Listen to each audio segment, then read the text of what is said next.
আসসালামু আলাইকুম গাইস। এটা হচ্ছে ইউরোপের দেশ পর্তুগাল। এখানে অনেকে বলে ঠান্ডা পড়ে, আসলে এই ইউরোপের কয়েকটা অঞ্চল আছে এগুলোতে আপনার ঠান্ডা তেমন নাই। তবে বাংলাদেশে যেরকম ঠান্ডা পড়ে এইরকম ঠান্ডা কিন্তু এখানে রয়েছে আর কি। দেখেন আমি ইউরোপের দেশ পর্তুগালে আছি, এখানে আমি কয়টা সোয়েটার গায়ে দিচ্ছি ওইটা দেখাচ্ছি আমি। এই যে দেখেন, একটা, দুইটা, এই তিনটা, আবার ভিতরে পাতলা একটা গেঞ্জি আছে আর কি। এই যে মোজা দেখেন, মোজা কিন্তু 2 জোড়া পায়ে দিছি, এরকম ঠান্ডা আর কি। তেমন বেশি ঠান্ডা এখানে পড়তেছে না। এখন ইউরোপের এখানে টাইম হচ্ছে সন্ধ্যা 5টা। এখনো দেখেন, এখনো সন্ধ্যা হয় নাই, কিন্তু সন্ধ্যা আরেকটু পরে হয়ে যাবে আর কি। আসলে যারা আপনারা মনে করেন যে ইউরোপে অনেক ঠান্ডা, আসলে বিষয়টা কিন্তু তেমন না।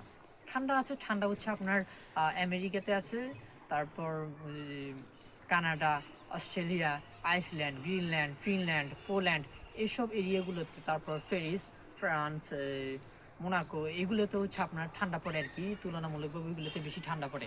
আর আপনারা যাদের ঠান্ডা সহ হয় না, আপনারা ওই সমস্ত দেশগুলোতে যাবেন না। যে সব দেশগুলোতে আপনার মাল্টা আছে, স্পেন আছে, পর্তুগাল, গ্রিস, ইতালি, এগুলোতে ঠান্ডা কিন্তু একদমই কম পড়ে। মানে বাংলাদেশে যেরকম ঠান্ডা পড়ে আপনারা এরকম দেশগুলোতে যাবেন আর কি, তাহলে আপনারা সেফটি থাকবেন, বেশি ইনকামের প্রয়োজন নাই। সবার আগে আপনার জীবনটাই সবচেয়ে মূল্যবান জিনিস। তো সবাই শেয়ার করে পাশে থাকবেন। আসসালামু আলাইকুম।